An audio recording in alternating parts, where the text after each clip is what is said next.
Hi, I'm Derek Jensen. This is Resistance Radio on the Progressive Radio Network. My guest today is Michael Dowd. He's an eco-theologian who's been traveling North America for 18 years with his science writer and climate activist wife, Connie Barlow, and they have spoken with nearly 3,000 secular and religious groups. So first off, thank you for being on the program. And well, actually, first off, thank you for your work. And second, thank you for being on the program. Thanks, Derek. Good to be here. So you and Connie are known as evolutionary psychologists. Is that correct? What does that mean? Well, not really. No, we have done many programs on evolutionary psychology and brain science over the years. And, hang on, let me turn my phone. Sorry about that.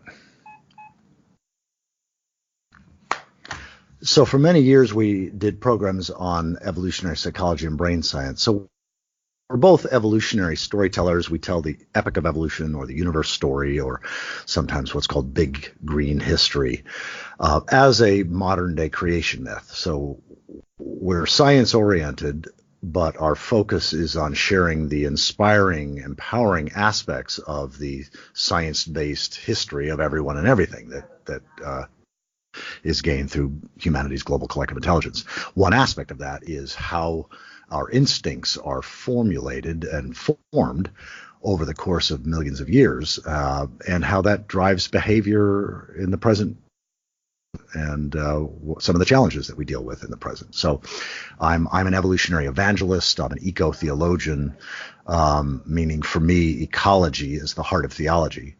And my main mentors really have been Thomas Berry, Joanna Macy, Dolores LaChapelle, and William Catton. I would say my most significant mentors.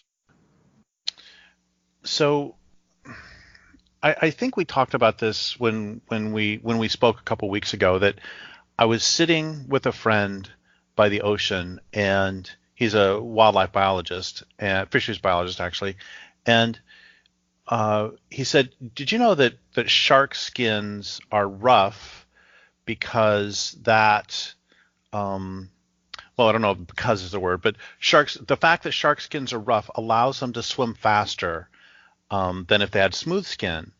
And when he asked that, I looked at him and said, "So that's so extraordinary. Do you believe in some sort of intelligent design? I mean, that's really smart."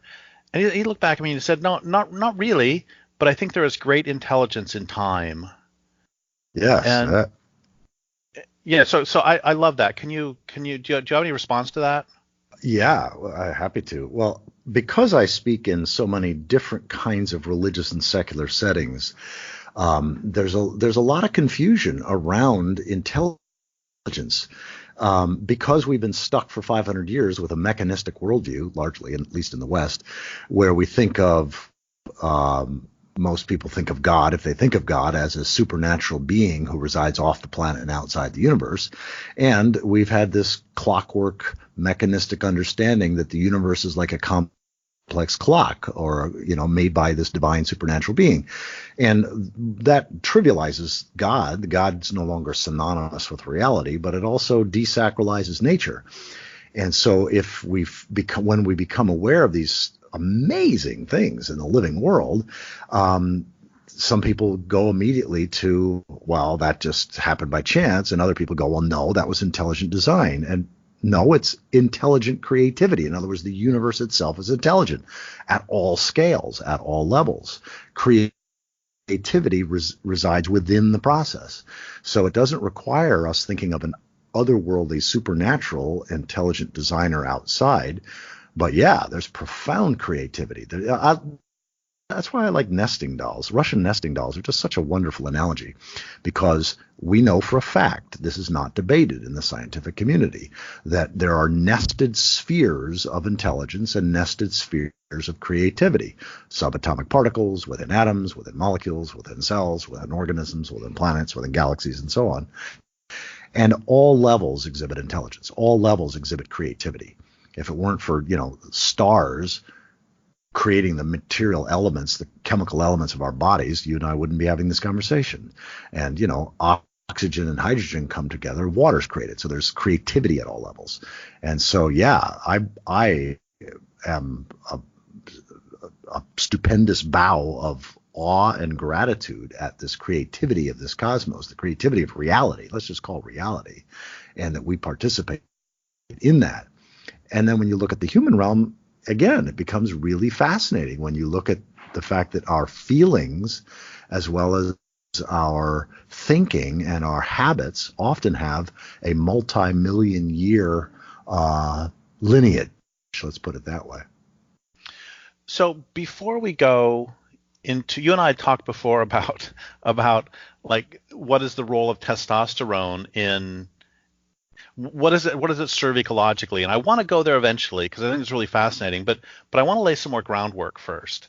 And I'm thinking of, I just love conversations where we try to figure out if something is happening in a forest, for example, then we can often presume that it has, if it has evolved within the forest over long term, we presume that it is adaptive for the forest. Correct. So one of the things I think about quite a bit is I see bears all the time, and one of the things bears do is kill trees.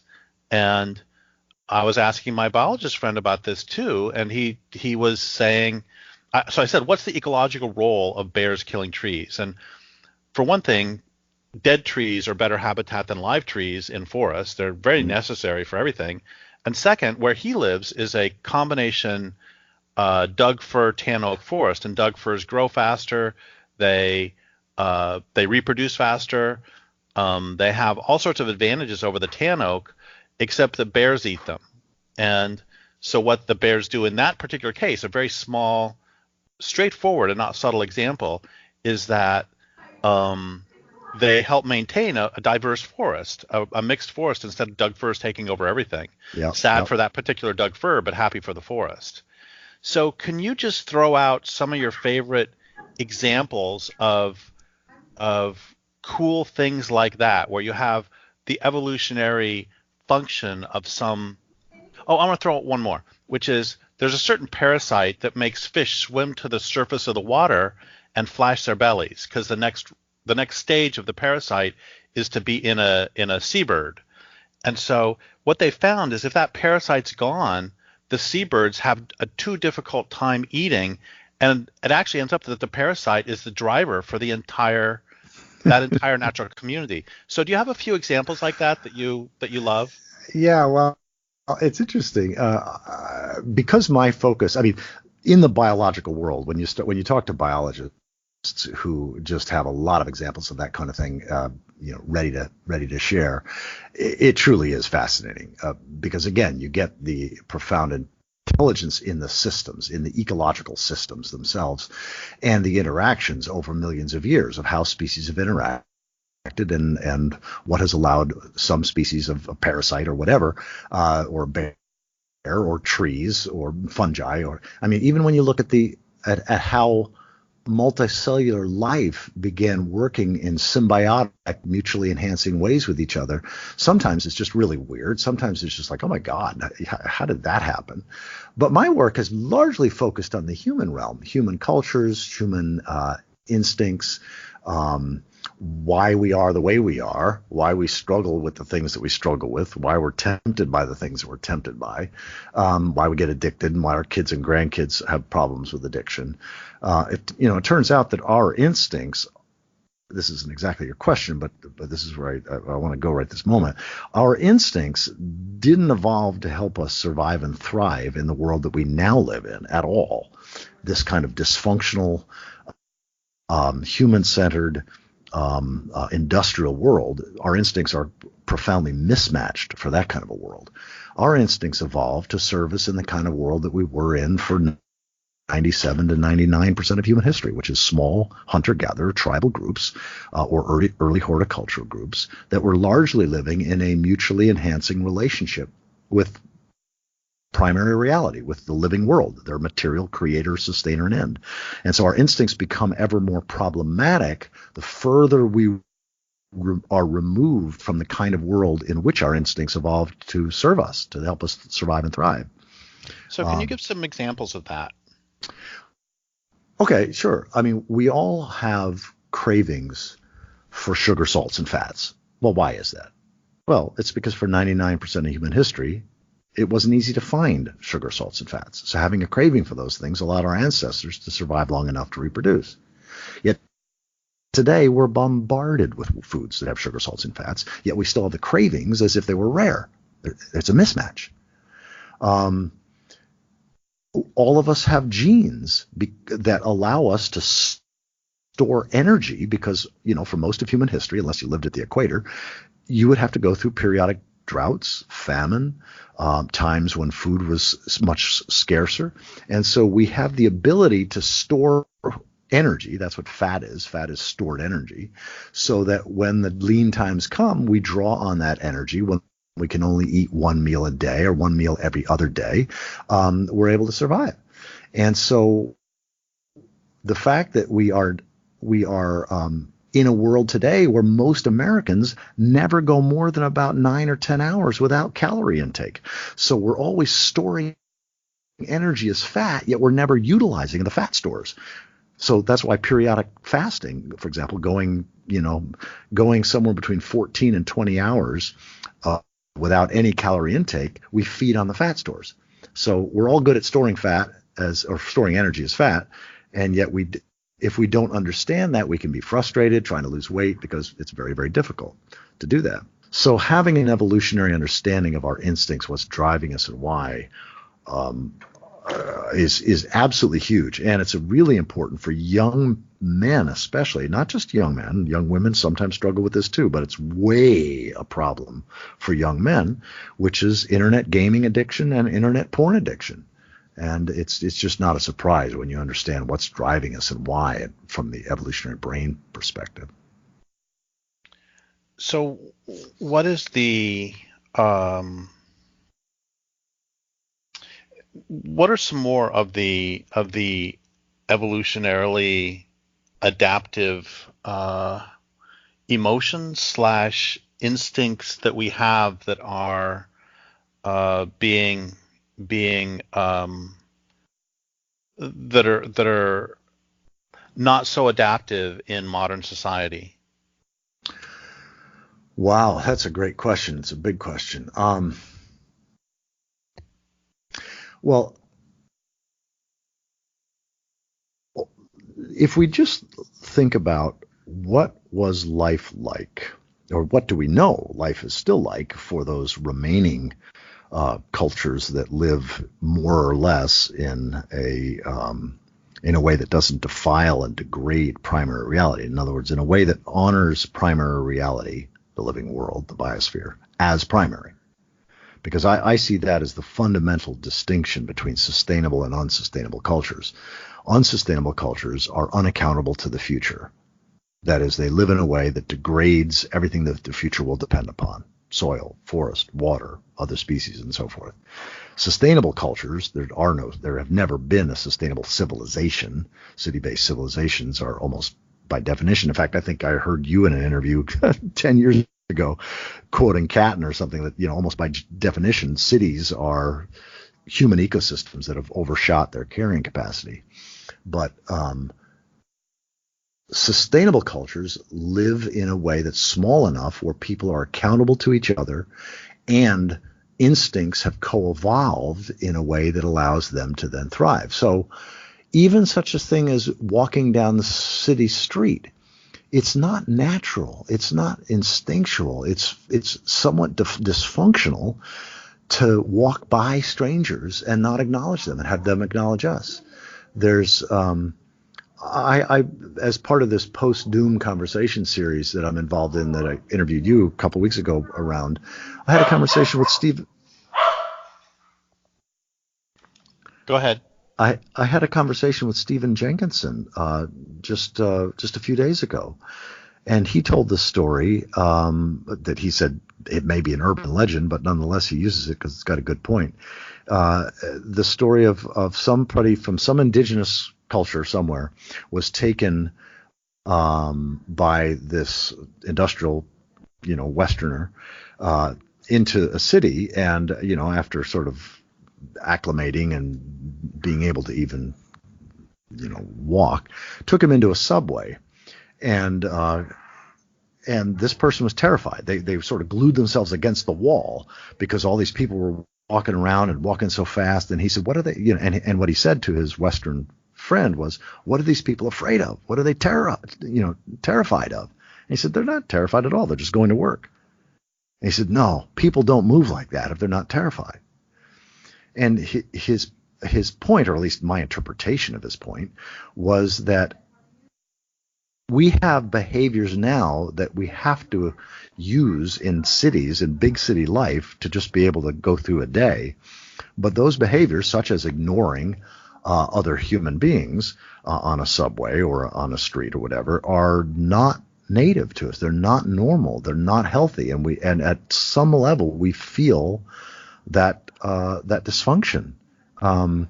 And it has everything to do with relationships between men and women, different age groups. I mean, how in traditional societies, the elders were always esteemed and valued. And it's not a surprise because they were the ones passing on the wisdom for how to survive and thrive within the ecosystem. And today, our elders don't know that. My mother and father are clueless about any of that stuff. So we don't revere our elders because they're not passing on this kind of wisdom. And now, because of technological rapid change, the only way you can stay on top of things is to be sort of adapted to this fast-paced change. Well, as you and I know, that's not going to sustain. I mean, this kind of rapid technological, I call it idolatry of the technology, and idolatry of the market, this can't be sustained. So we're going to exhibit dysfunction at virtually every level of society and also in our own psyches.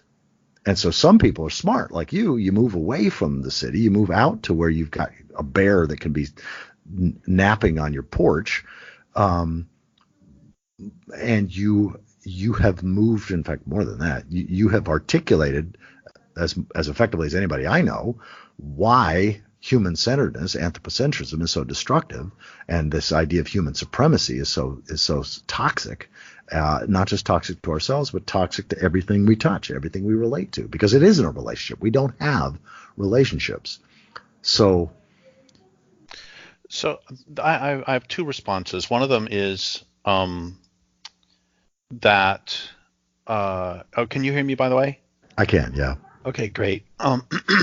Anyway, one of them is that whenever I used to go on tour, when I would go to a city, I would, at the end of the day, go back to my hotel room and shut the drapes and turn the lights off, and then just basically stay in bed until I had to do the next event or I had to fly out, because I felt so abraded. Yes. From sharp corners and so many people. So respond to that, and then I'll bring up the other thing.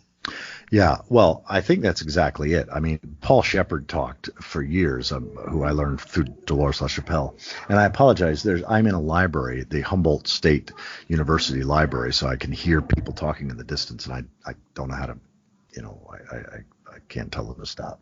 I'm in a big room. But in any event, we who have become accustomed to city-based life, four square walls, telecommunications, automobiles, transportation, electricity, and all of the things that electricity brings, some good and lots not good, to just be able to survive and thrive in a city, you have to adapt to these things. And yet people who don't live in cities, people who live in a I-thou relationship, a personal relationship to the living world in its particulars with its species, and that particular skunk who comes out here every day, that particular chipmunk, that particular mama bear, this particular dog, that particular cardinal, or whatever. I mean, these trees, having a personal relationship with the living world is the antithesis of what it is to survive and thrive in an average day in a city.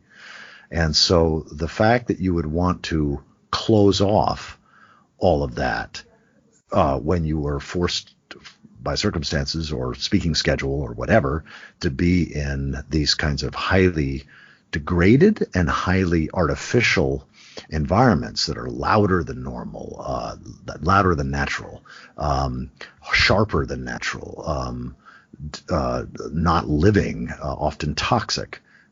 Makes sense to me.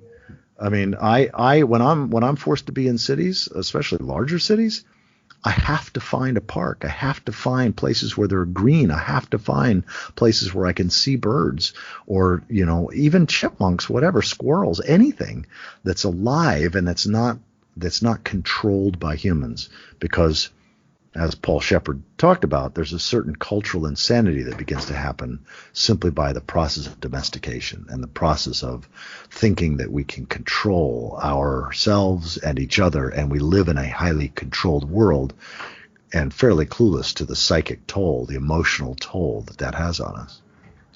Well, that brings up the second point I was going to raise, which is John Livingston talked about how we normally think of cities as places of sensory overload, and we were just talking about them as sensory overload. But he also pointed out that, especially in a city, but even for the rest of us, almost all of our sensory perceptions are either created by or mediated by human beings. And we did not evolve that way, and that has a profound... Well, what he thinks that does is that puts us in an echo chamber, and when you're in an echo chamber, you go insane. And so he believed that most of our ideologies are, to use his word, hallucinations. Yeah. There's nothing I would take issue with that there. Because as you pointed out, I mean, in a city, there's sensory overload, but what are the senses being bombarded by? They're being bombarded by radio waves, they're being bombarded by sound waves, they're being bombarded by visual stimulation, but none of it, or very little of it, in the range of what would be considered natural, normal, inevitable, healthy for millions of years of evolution. And so we're not getting the kind of sensory stimuli that we evolved to thrive within, and we are getting all kinds of sensory stimuli.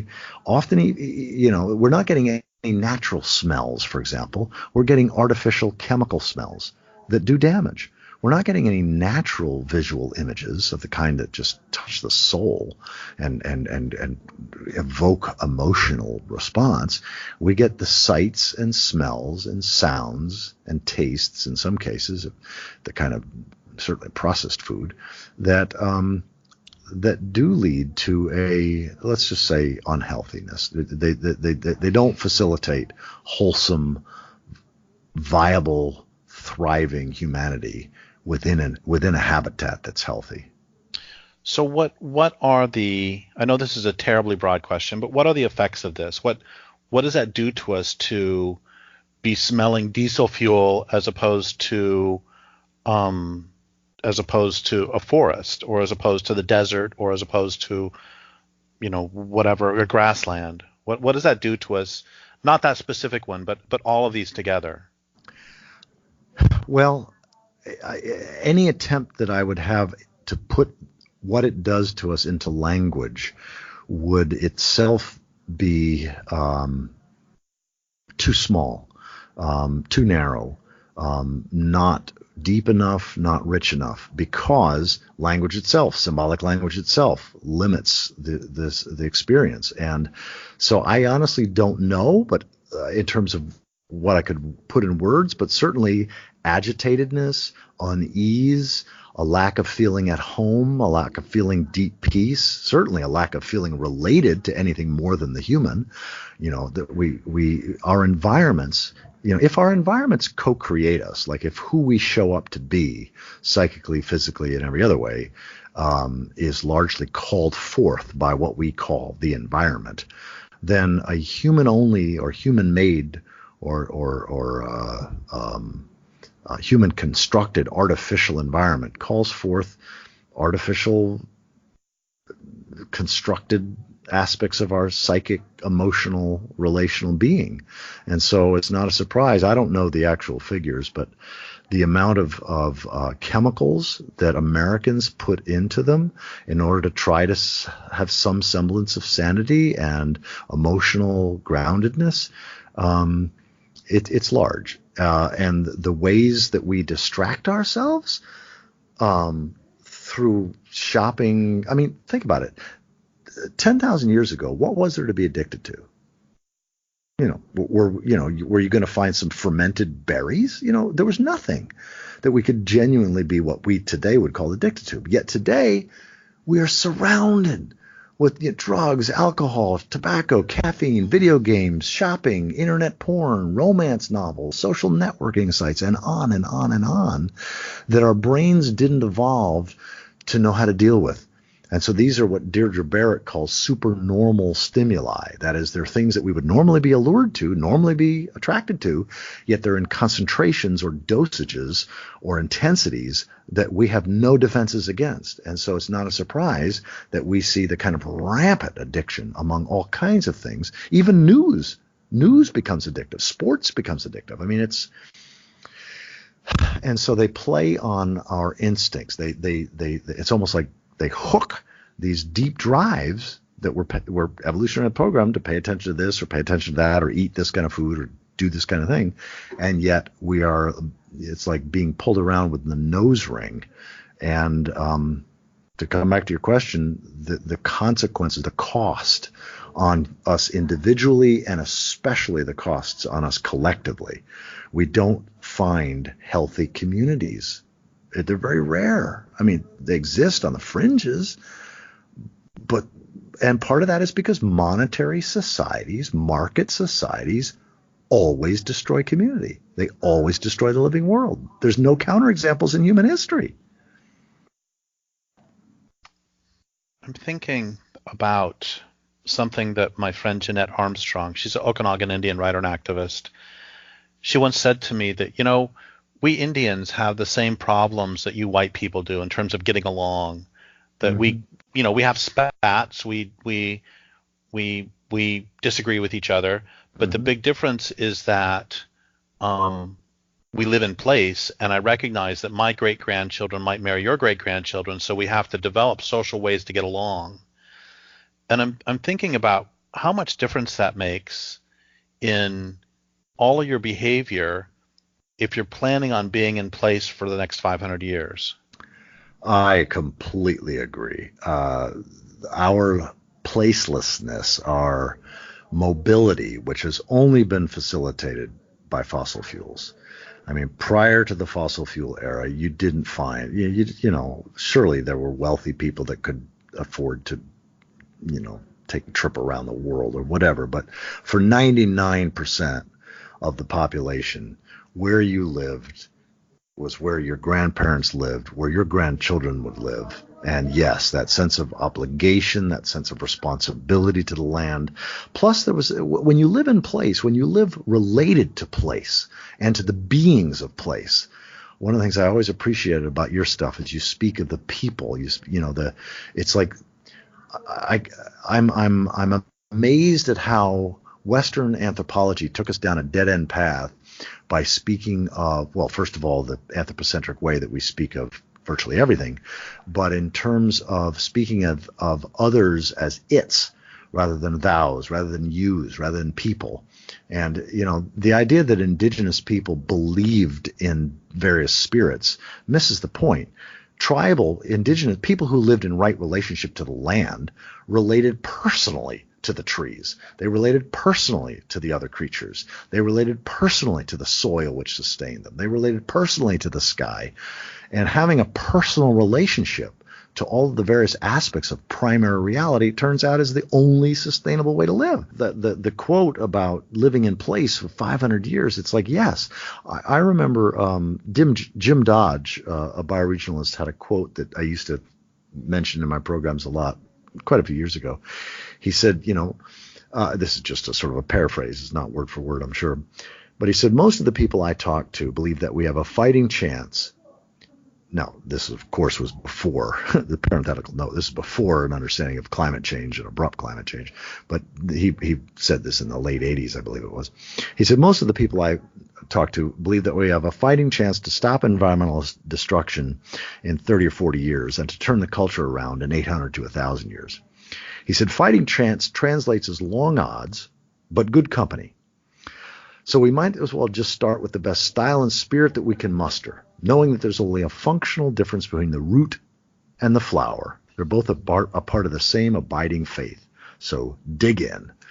That longer-term place-based perspective, this is now me speaking, that longer-term place-based perspective is indeed what helps us deal with conflicts. It is indeed what recognizes that we have to measure well-being and success not in human-centered terms like GNP or GDP or any other human-centered metric, but the only sane measure of progress and well-being is how well is the soil doing decade by decade? How well are the forests doing decade by decade? How well are the other creatures doing decade by decade? Life-centered, ecocentric measures of progress and well-being. If there were a trim tab, the one change that's most important is that we need to use religious language, repent of human-centered metrics of progress and well-being, and come home to life-centered, ecocentric measures of progress and well-being. Everything else is suicidal, it seems to me. I don't understand why not everyone understands that, because it seems clear to me that that without a living planet, you don't have any society whatsoever, which means that the planet has to be primary and the society has to be secondary. I don't understand how there is a single person on the planet who doesn't understand that. Well, I say this with humility. I can enlighten you on that one because I was a part of a population in America. 40% of Americans consider themselves evangelicals, and the Bible is their primary authority. God for them is a supernatural being. Their vision of the future is that we got a few decades, maybe, Jesus is coming back. It's this magical, otherworldly, supernatural worldview. And so they don't see Gaia or the living world or the ecosphere as divine. They don't see. We have been stuck with a toxic religious orientation that's been book-based and ecologically clueless for so long. And it's not just Christianity. I mean, virtually all of the major faiths of the last 2,500 years, what are called the axial religions, have a very transcendent, otherworldly notion of spirituality or whatever, and it tends to be very negligent at best and degrading, more likely, of primary reality, what is genuinely primary reality, which is soil, forest, water, life.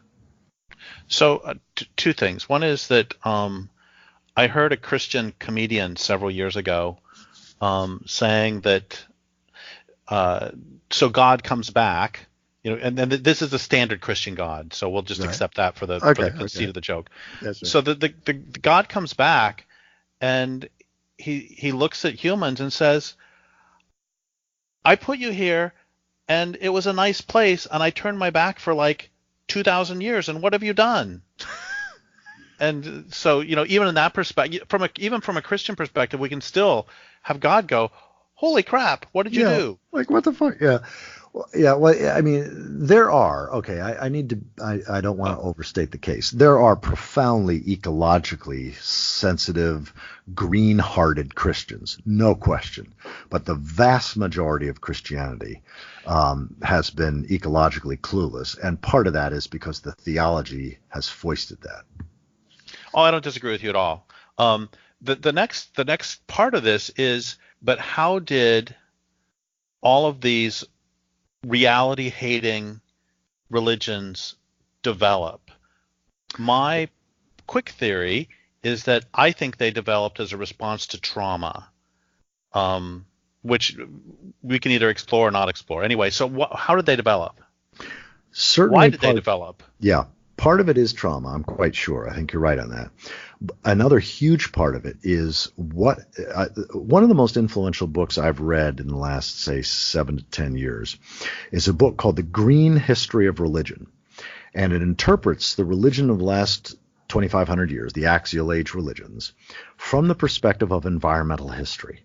Like, what's been happening for the last 12,000 years in terms of primary reality, what we call the environment. I love the fact that Thomas Berry used to say that the environment is not our surroundings.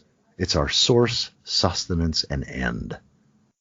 And yet if we call primary reality, which should properly be called Gaia or God, I mean, I in my programs, I spell God Godde, partly because that's the old English spelling. It's also gender neutral. But what those of us who spell the word God, Godde, what we're meaning by that word, by that term God, is not a supernatural person, not a person outside reality, but a personification of reality. And so what the axial faiths did was that they emerged. This is one of the reasons why I love Edward Goldsmith, his book, The Way, An Ecological Worldview. He was the editor and the publisher of the Ecologist magazine for almost 40 years. And he's done more to further the difference, an understanding of the difference between sustainable cultures and unsustainable cultures.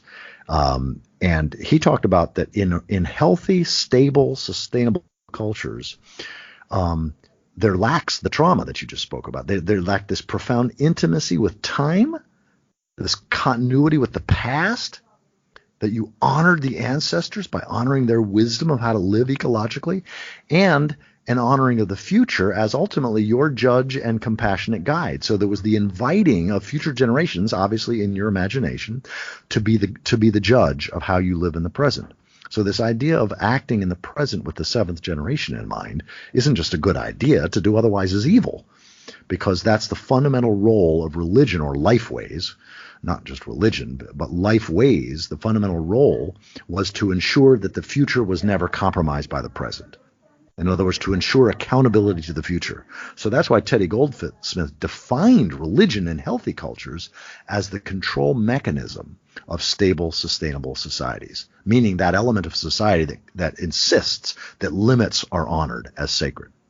In unsustainable cultures, and all of the great axial faiths of the last 2,500 years emerged in cultures that were already profoundly unsustainable, so they couldn't in any realistic way be the control mechanism and ensure that the political and economic order lived ecologically.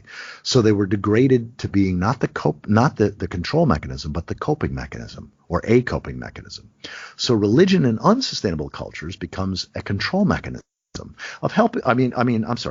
Religion in unsustainable cultures becomes the coping mechanism, that which helps people live a good life and have good relationships and die a peaceful death and leave a sweet legacy, but in the midst of dysfunctional and unsustainable cultures.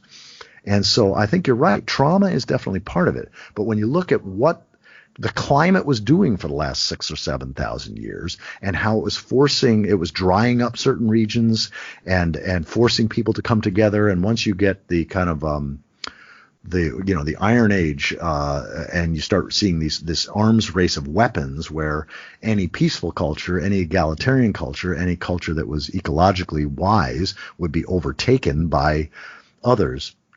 That whole parable of the tribes thing. You've got a situation where it became so unsustainable and so perhaps inevitable. I mean, it's possible that the world we're living in now was an inevitable result of the last 6,000 or 7,000 years of anthropocentrism.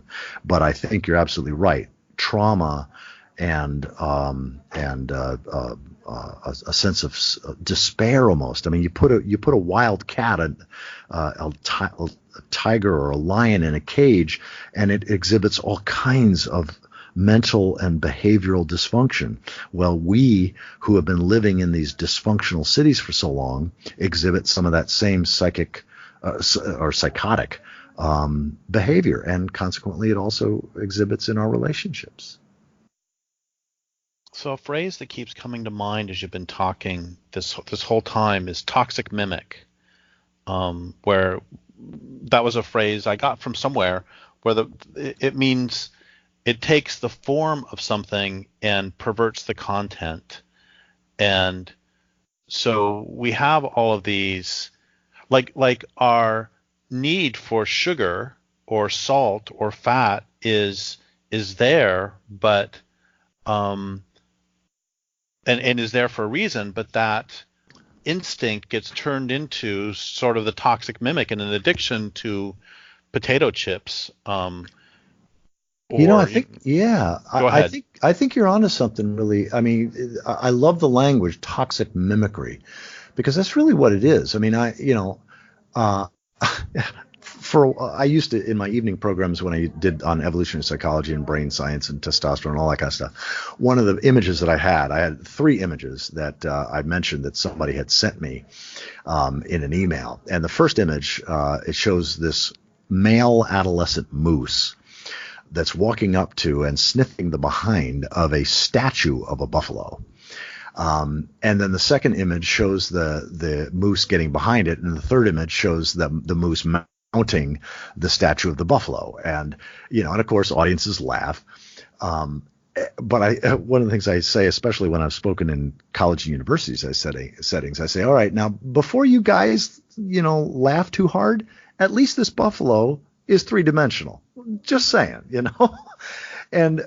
But it's a toxic mimicry. I mean, that's what porn is toxic mimicry. That's what the kinds of high concentrated processed foods are. They're toxic mimicry. I mean, even alcohol. I mean, we haven't had hard alcohol, the 60, 70, 80 proof, more than 400 years. And so, you had wine and beers from much longer, but they didn't have the kind of highly concentrated toxicity that is so rampant and so almost unavoidable today. That's why I limit my exposure to what gets called news, because frankly, I don't want just a small handful of corporations to be feeding my mind and feeding my emotions on what I think about and feel on a day-by-day basis. So I pretty much avoid news of all sort. Once a week, I typically check just to see what other people are talking about. I don't want there to be a major world war or assassination that I don't know about.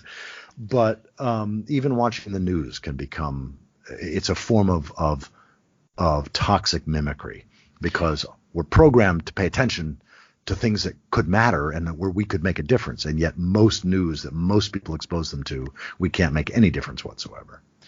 I find it really interesting that one of my favorite activists in the world is Gail Dines, who's a great anti-porn activist. And some people say to her, "Oh gosh, why are you so against sex?" And she says, because I'm against pornography, saying I'm against sex, that's like saying that because somebody's against McDonald's, they're against food. And exactly.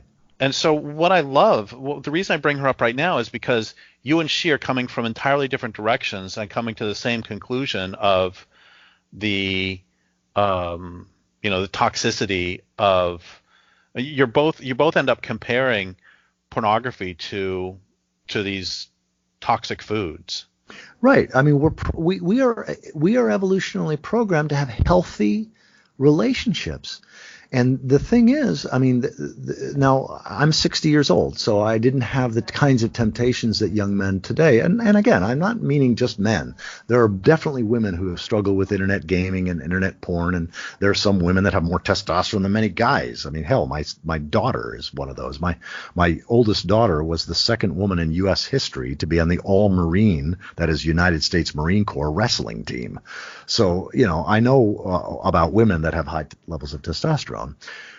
But I also know that we are programmed to have healthy relationships. And internet porn, for example, is ruining an entire generation of young men who don't know how to relate to women. They don't know how to relate to human beings. They don't know about touch and oxytocin and caress and love and care and gentleness, because they think it's all about genital stuff. And it's a woman who dated my son actually for 5 years, who I still relate to like a daughter-in-law. She said when she became sexually active at the age of 18, she said the boys were trying to do to me, and that's the way she framed it, what they were learning on internet porn, because that was their sex education. And she said it was painful. So she said I had to get drunk or go down that path to just have sex to find it enjoyable. And she said I realized this was dead end. So she said I started dating guys twice my age, those in their 30s and young 40s, because she said those were the only ones I could find that weren't addicted to internet porn. So we have about 5 minutes left, and I agree with you with what you said about how once these cultures took this negative turn, that they had